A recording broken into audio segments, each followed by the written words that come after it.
Lyca production சுபாஷ் கரன் மற்றும் red Jain movies தயாரிப்பில் உலக நாயகன் கமல்ஹாசன் நடிப்பில் பிரம்மாண்ட இயக்குனர் சங்கர் இயக்கத்தில் உருவாகியுள்ள இந்தியன் 2 வரும் ஜூலை 12 முதல் உலகமெங்கும் உங்கள் அபிமான திரையரங்குகளில். ஒட்டுமொத்த கிரிக்கெட் ரசிகர்களும் உலகக்கோப்பையினுடைய கொண்டாட்டத்தை பார்ப்பதற்காகவும் உலகக்கோப்பையை அவர்களுடைய ஆதர்ச நாயகர்கள் கோப்பையை சுமந்து கொண்டு ரசிகர்கள் மத்தியில் செல்லக்கூடிய காட்சிகளை பார்ப்பதற்காக அங்கு மெரின் முழுவதும் காத்திருக்கக்கூடிய காட்சிகளை நம்ம பார்க்குறோம்.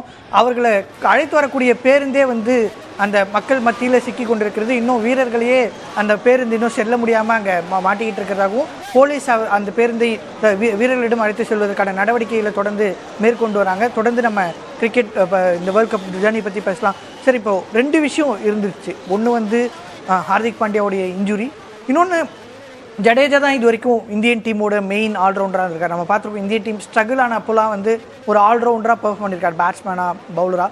ஒரு ஜடேஜா மாதிரி ஒரு ஆல்ரவுண்டர் பெர்ஃபார்ம் பண்ணாமையே இந்தியன் டீம் வின் பண்ணியிருக்காங்க. ஒரு டீமாக எல்லாரும் ஒருத்தர் பெர்ஃபார்ம் பண்ணாட்டி இன்னொருத்தர் ஸ்டூட் அப் பண்ணியிருக்காங்க.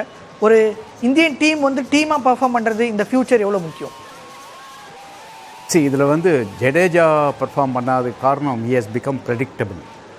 அதாவது அவருக்கு வேரியேஷன் இல்லாமல் அதே இடத்துல பாலை போட்டு, அதனால் எல்லோரும் ஹோம்ஒர்க் பண்ணிட்டாங்க அவரை, அதனால் அடிக்க ஆரம்பிச்சிட்டாங்க. அதனால் அக்ஷர் பட்டேல் பெட்டராக போட ஆரம்பிச்சிட்டாரு. அதனால் ஜடேஜா கொஞ்சம் செகண்ட் ஃபீல்ட் பண்ண ஆரம்பிச்சிட்டாரு. பட் ஹர்திக் பாண்டியா எக்ஸ்ட்ராடினரியாக பவுலிங் போட்டார். அதை ஒரு ப்ளஸ் பாயிண்ட் சொல்லணும். அவர் இந்த அளவுக்கு நல்லா போட்டது கிடையாது இது வரைக்கும், ரொம்ப நல்லா போட்டார். அதில் இன்ஃபேக்ட் ஐபிஎல்லில் அவர் பர்ஃபார்மன்ஸ் ரொம்ப மோசமாக இருந்தது. அண்டு ரெண்டாவது ப்ரெஷர் இருந்தது. அண்டு இதில் full credit goes to Rohit Sharma. அவர் அகாமடேட் பண்ணி அந்த பழைய டிஃப்ரென்ஸ் எல்லாம் மனசில் வச்சுக்காமல் அவர் என்கரேஜ் பண்ணி அவர் இம்பார்ட்டன்ட் பிளேயர் ஆக்கினது ரோஹித் சர்மா. ஏன்னா இவங்க 2 பேருக்குள்ளே கசப்பு இருந்ததுன்ட்டு எல்லாருக்கும் தெரியும். ஸோ இதெல்லாம் big plus point for the Indian team victory கம்ப்ளீட்டாக. அண்டு இதில் இன்னொரு ஆர்ஷ்தீப் சிங் பற்றி சொல்லணும். அவர் எல்லாரோடும் ரொம்ப அருமையாக பவுலிங் போட்டார் அவர். Of course Bumrah is world class, no doubt. அந்த சின்ன வயசில் அந்த கண்ட்ரோல், அந்த இன்டெலிஜென்ஸ், அந்த ஸ்விங் எல்லாமே இருந்தது. ரொம்ப நல்லா போட்டார் அவர். ஸோ அவர் full marks to him. Okay, இப்போ நம்ம டீம் பர்ஃபார்மன்ஸ் பண்ணி பேசிகிட்டு இருக்கும்போது குல்தீப் 2.0, குல்தீப் மாதிரி ஒரு வேர்ல்டில் இப்போ Shamsi same kind of action, but is not that kind of accurate like Kuldeep. ஸ்கில்லும் அப்படி இல்லை. ஒரு குல்தீப் 2.0 நீங்கள் எப்படி பார்க்குறீங்க? Is increase the speed, variations, ரொம்ப கான்ஃபிடென்ட்டாக இருக்கார். குல்தீப் தான் ஒரு எக்ஸ்பெக்டரா when team reached West Indies once? கட்டாயமாக அதுதான் நம்ம முக்கியமாக எல்லாருமே பார்க்குறோம். குல்தீப்புக்கு அந்த ஆப்பர்ச்சுனிட்டிஸ் ரொம்ப லிமிட்டடாக இருந்தது. அதாவது நியூயார்க்கில் விளையாடும் போது, ஏன்னா அது ஒரு பிச் கண்டிஷன்ஸ். வெஸ்ட் இண்டீஸ் வந்தோடனே சப்கான்டினென்ட் மாதிரி ட்ராக்ஸ் வந்துருச்சு. முக்கியமான ஒரே ஒரு விஷயம் குல்தீப்பு கிட்ட நம்ம பார்க்க வேண்டியது என்னதுன்னா விக்கெட் டேக்கர். அதனால தான் நீங்கள் ஒரு சமயத்தில் பார்த்தீங்கன்னா 50 ஓவர்ஸ்லேயே ஒரு ஜடேஜாவையும் அஸ்வினியும் லைட்டாக கொஞ்சம் வெளியில் கொண்டு 2 ஸ்பின்னர்ஸை உள்ளே கொண்டு வந்தாங்க. சஹல் ஒன்று, குல்தீப் ஒன்று. ஏன்னா அவங்க இதே மாதிரி நீங்கள் சொன்ன அந்த டேட்டா அனாலிசிஸ் வச்சாங்க. மிடில் ஓவர்ஸில் அவ்வளோ விக்கெட்ஸ் அவங்க எடுத்து கொடுத்தாங்க. அதே மாதிரி சார் சொன்ன மாதிரி குல்தீப்போட ஒரு மெயின் வெப்பன் இப்போ இந்த வாட்டி என்ன ஆயிடுச்சு அப்படின்னு சொல்லி பார்த்தீங்கன்னா குவிக்கர் த்ரூ தி ஏர். முன்னாடி இருந்த ஒரு சைட் ஆம் ஆக்ஷன் போயிட்டு இன்னும் கொஞ்சம் ஸ்ட்ரெயிட் ஆம் ஆக்ஷன் வருது. நீங்கள் சொன்ன மாதிரி ஒரு 5 கிலோமீட்டர்ஸ் 10 கிலோமீட்டர் ஸ்பீட் இன்க்ரீஸ் வரும்போது, ஏன்னா T20 ரொம்ப முக்கியம். நீங்கள் தூக்கி போட்டிங்கன்னா இன்றைக்கி எல்லாருமே அடிச்சிடுறாங்க. Economy of 6 to 8 runs per ஓவருங்கிறது அதே அந்த ஆவரேஜே நல்ல ஆவரேஜ் அப்படின்னு சொல்கிறாங்க. முன்னாடி காலத்தில் இருந்த மாதிரி கிடையாது. உங்களுக்கு T20னாலே இன்றைக்கி எல்லாருமே பார்க்கக்கூடிய ஒரு விஷயம் 200 ரன் அடிக்கணும் அப்படின்னு சொல்லி தான். முதல் அணி 200 ரன் அடிக்கணும், ரெண்டாவது அணி 201 ரன் அடிக்கணும் கடைசி ஓவர்லையோ இல்லாட்டி ஒரு 2 ஓவர்லையோ.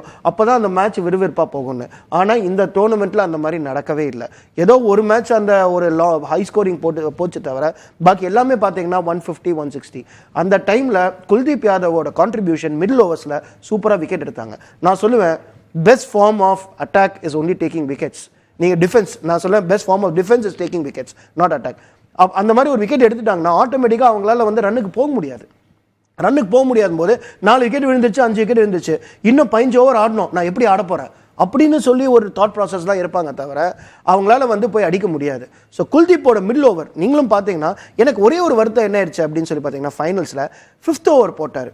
ஃபைனல்ஸில் வந்து அந்த அளவு நல்லா போடல. நீங்கள் பார்த்தீங்கன்னா 4 ஓவருக்கு 45 50 ரன் ஏதோ ஒன்று பக்கத்தில் ஏதோ ஒன்று கொடுத்தாரு. அது காரணம் என்னென்னா அந்த ஒரு 5th ஓவர் பவர் பிளேயில் அவருக்கு போடாமல் கொஞ்சம், ஏன்னா ரிஸ்பின்னரை வந்து அடிக்க போவாங்க, அவர் கொஞ்சம் இதில் வந்து லாங்கில் வந்து ஆட்கள் இன்னும் அதிகமாக தேவை.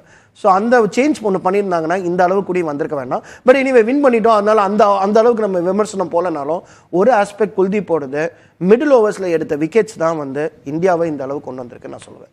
ஓகே, நம்ம இந்த வேர்ல்ட் கப் வின்னிங் பற்றி பேசும்போது leading from the front Rohit Sharma ஒரு 35 வயசில் வந்து T20 அவர் நல்லா பர்ஃபார்ம் பண்ணலை அப்படின்ற விமர்சனங்கள் இருந்தாலும் கூட நான் வந்து இந்த டீம் வந்து ஒரு ஸ்டைலில் தான் விளையாடணும், பேட்டிங்னா நம்பர்ஸ் முக்கியம் கிடையாது, ஃப்ரம் த ஸ்டார்ட் அட்டாக் பண்ணணும் அப்படின்ற ஒரு டிசிஷன் எடுத்திருந்தாரு. அதை பண்ணியும் காமிச்சிருக்காரு. எவ்வளோ முக்கியம் அது? ரொம்ப ரொம்ப கரெக்ட் பாயிண்ட் அது. இன்ஃபேக்ட் ஓடிஐ வேர்ல்ட் கப்லேயே அதை பண்ணார். அவர் என்னென்னா அவர் வந்து இந்த ஃபஸ்ட்டு 6 ஓவர்ஸ் அந்த பவர் பிளே பீரியடில் அவர் 10 ஓவர்ஸில் அடித்து மேக்ஸிமம் ஸ்கோர் கொண்டு வரணும்னு சொல்லிட்டு அட்டாக்ட். அவர் மனசு வச்சுருந்தாக்க அந்த மாதிரி அட்டாக் பண்ணாமல் ரிஸ்க் அவ்வளோ எடுக்காமல் கொஞ்சம் ஸ்லோவாக விளையாடி இண்டிவிஜுவல் ஸ்கோரை வந்து 60-70 கொண்டு வந்திருக்கலாம். ஆனால் பவர் பிளேயில் வந்து இந்த டோட்டல் வந்திருக்காது. ஸோ அந்த விஷயத்தில் வந்து அவர் செல்ஃபிஷாக இல்லாமல் டீமுக்காக விளையாடினார். அந்த பவர் பிளேயில் நல்லா அடிச்சார். எஸ்பெஷலி ஆஸ்திரேலியாவோடு அடிச்சார் பாருங்க, அவுட்ஸ்டாண்டிங் இன்னிங்ஸ். அந்த மாதிரி நான் பார்த்ததே கிடையாது ஆஸ்திரேலியாவை அடித்தது யாரும். ரொம்ப நல்லா விளையாடினார். Okay, talking about Rohit Sharma, Virat கோலியை பற்றியும் பேசணும். இந்த வேர்ல்ட் கப் முன்னாடி அவர் மேலே இருந்த ஒரே விமர்சனம் ஸ்ட்ரைக் ரேட் இல்லை அப்படின்னு. இந்த வேர்ல்ட் கப்பில் பெருசாக ரன் அடிக்கல. ஃபைனல்ஸ் தவிர பங்களாதேஷ் கூட ஒரு 30, அதுக்கப்புறம் பெருசாக ரன் அடிக்கல. பட் அந்த இன்டென்ட், ஒரு டீம் மேனாக நான் இருக்க போகிறேன், இந்த வேர்ல்ட் கப்பில் வந்து நம்பர்ஸ் எனக்கு முக்கியம் இல்லை, நான் டக் அவுட் ஆகினால கூட நோ ப்ராப்ளம், ஒரு டீம் மேனாக இருக்க போகிறேன் அப்படின்னு ஒரு விராட் கோலி இந்த ஸ்டேச்சரில் இருக்கும்போது அவரோட ஸ்டாண்டர்டை மாற்றி விளையாடினது எவ்வளோ முக்கியம்னு நினைக்கிறீங்க ஒரு டீம் என்விரான்மெண்ட்டுக்கு? டீம் என்விரான்மெண்ட்டுக்கு ரொம்ப முக்கியம். ஏன்னா அவர் யூஷுவல் பிளேஸில் இல்லாமல் இந்தியன் டீம் பொறுத்த வரைக்கும் நீங்கள் என்னதான் ஃப்ரான்ச்சைசி கிரிக்கெட் வேறு, அதில் ஆடக்கூடிய வந்து பிச்சஸ் வேறு, அது ஆடக்கூடிய இடம் பார்த்தீங்கன்னா ஹோம் கண்டிஷன்ஸ் தான். ஏன்னா 14 மேட்ச்சில் 7 மேட்ச் அவங்க அதே கிரவுண்டில் தான் விளையாடுறாங்க. அவங்க எங்கே பயிற்சி பெறுறாங்களோ அந்த கிரவுண்டில் தான் ஆடுறாங்க. இந்த ஹோம் கண்டிஷன்ஸ் இருக்குது.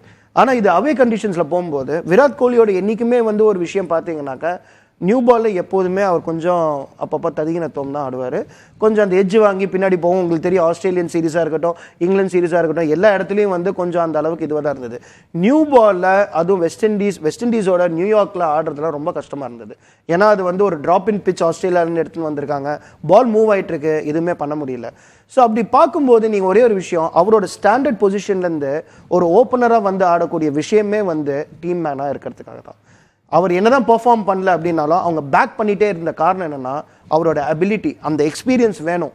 அந்த ஃபைனலுக்கு அந்த எக்ஸ்பீரியன்ஸ் வேணும். நினச்சி பாருங்கள், ஒரு சூப்பர் ஸ்டார்ட் கொடுத்தாரு ரோஹித் சர்மா, ஆனால் செகண்ட் ஓவர்லேயே கேஷவ் மகாராஜ்க்கு அவுட் ஆனார். அதுக்கப்புறம் வந்து இமீடியட்டாக ரிஷப் பந்த் அவுட் ஆகிறாங்க. ஒரு 3-4 விக்கெட் விழும்போது ஒரு இடத்துல ஆங்கர் பண்ணி 50 ரன் ஆனதுக்கப்புறம் தான் வந்து அவர் அடிக்க போகிறாரு. ஸோ அவரோட அந்த ஆங்கரிங் இன்னிங்ஸ் வந்து ரொம்ப முக்கியம். இப்போ அந்த ஆங்கரிங் இன்னிங்ஸ் வந்து இந்தியாவில் யார் விளையாடுவாங்க அப்படின்னு சொல்லும்போது, ஏன்னா முன்னாடி இதுக்கான ஆங்கரிங் இன்னிங்ஸ் நிறைய பேர் இருந்தாங்க, ஏன்னா நின்று ஆடக்கூடிய பிளேயர்ஸ் வந்து நிறைய பேர் இருந்தாங்க. ஆனால் T20 கேமுங்கிறது ரொம்ப டைனமிக்காக மாறிடுச்சு. உங்களுக்கு ஹிட்டர்ஸ் தான் வேணும் அப்படிங்கிறாங்க. ஆனால் எவ்ரி டைம் ஹிட்டர்ஸோட போக முடியாது.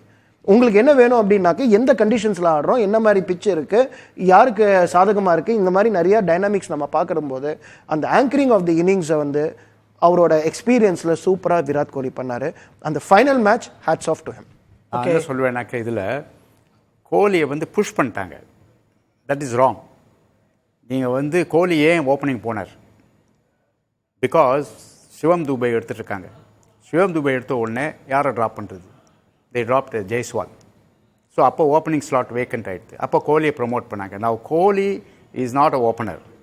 ஓகே, அவருக்கு வந்து இந்த ஸ்விங்கில் வந்து அவருக்கு தூக்கி அடிக்க தெரியாது.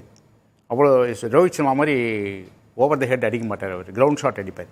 ஸோ அப்போ என்ன ஆகுது, அவர் வந்து ஸ்ட்ரைக் ரேட் ரொம்ப கம்மியாகுது அண்ட் சர்ச்சிங் ஃபார் அது மாதிரி ஒரு நியூ பால் விளையாட முடியாமல் தவிச்சார். அவர் ஒழுங்காக நம்பர் 3ல் வந்திருந்தாக்க யூஸ்வலாக விளையாடுற மாதிரி விளையாடிருப்பார். ஆங்கரிங் இன்னிங்ஸ் வந்து எவ்ரி மேட்ச் ஆடிருப்பார். ஃபஸ்ட்டு இனிஷியலாக கொஞ்சம் இது பண்ணிவிட்டு பிளாக் பண்ணிவிட்டு அப்புறம் அடிச்சிருப்பார். ஸோ அதை வந்து நம்ம ரிதம் கெட்டு போயிடுது அவருக்கு. அதுதான் மெயின் ரீசன். ஓகே, இன்னொரு ரிதம் பற்றி பேசும்போது ரிஷப் பண்டோட ஒரு ஜேர்னி வந்து எல்லாருக்கும் இன்ஸ்பைரிங்காக இருந்திருக்கு. 2 years பிஃபோர் மெட் அன் ஆக்சிடென்ட், கிரிக்கெட் விளையாடுவாரா அப்படின்னு நிறைய கேள்வி இருந்தது. ஐபிஎல்குள்ளே வரும்போது அவர் ஃபிட்னஸாக இருக்காரான்னு கேள்வி இருந்தது. இருந்தாலும் இந்தியன் டீம் அவரை வந்து டேரெக்டாக வேர்ல்ட் கப் செலக்ட் பண்ணாங்க. ஃபைனல்ஸில் விளையாடாட்டி கூட குரூப் ஸ்டேஜஸில் இந்தியா வின் பண்ண எல்லா மேட்சஸ்லையும் ஒரு 1 டவுன் இறங்கி கேமை சேஞ்ச் பண்ணார். ரிஷப் பண்டோடைய ஜேர்னியை நீங்கள் 2 பேரும் எப்படி பார்க்குறீங்க? சரி, ரிஷப் பந்த் வந்து நல்ல போல்டு கிரிக்கெட்டர், போல்டு அப்ரோச் அவருக்கு. நீங்கள் வேணால் பார்த்தீங்கன்னா வந்த உடனே ரிவர்ஸ் ஸ்வீப் அடிப்பார், அந்த மாதிரி டைப். ஆனால் அதுவே அவருக்கு அகெயின்ஸ்டாக போகும் சம்டைம்ஸ். ஸோ அந்த ரிஸ்க் எடுக்கக்கூடிய ஆள். இப்போ இருந்தாலும் நம்ம ஆஸ்திரேலியாவில் கூட பார்த்தோம், நம்ம அந்த கபா பிரிஸ்பன் டெஸ்ட் வின் பண்ணும்போது இவர் ரிவர்ஸ் ஸ்வீப்லாம் அடிச்சார் பிரமாதமாக, ஃபாஸ்ட் பவுலரு. அந்த மாதிரி very very bold cricketer. But அவர் வந்து has to restrict is risk shots. அப்போ தான் வந்து இது பண்ண முடியும். கீப்பிங் அவுட் ஸ்டாண்டிங் அப்போ நான் அதில் டவுட்டே கிடையாது. இன்ஜுரிக்கு அப்புறம் வந்து அது யார் கீப்பர்னு நம்ம மண்டே ஓடிச்சிருந்தோம், சாம்சனா கேஎல் ராகுலா அப்படின்னு சொல்லியிருந்தோம். கடைசியில் வந்து ரிஷப் பந்த் வந்து அந்த இடத்த பிடிச்சிட்டார். ஸோ அந்த விஷயத்தில் இட்ஸ் குட். அவர் வந்து டீமுக்கு பேலன்ஸ் கொடுத்தார். நம்பர் 3 பொசிஷன் வேக்கண்ட் ஆகும்போது ஆட்டோமேட்டிக்காக வந்து ஃபில்அப் பண்ணார். எல்லா விஷயத்துலையும் கரெக்ட். அவர் வந்து கொஞ்சம் ரிஸ்க் எடுத்து அடிக்கிறதை கொஞ்சம் கம்மி பண்ணணும். லைகா புரொடக்ஷன் சுபாஷ் கரன் மற்றும் ரெட் ஜெயின் மூவிஸ் தயாரிப்பில் உலக நாயகன் கமல்ஹாசன் நடிப்பில் பிரம்மாண்ட இயக்குனர் சங்கர் இயக்கத்தில் உருவாகியுள்ள இந்தியன் 2 வரும் ஜூலை 12 முதல் உலகமெங்கும் உங்கள் அபிமான திரையரங்குகளில்.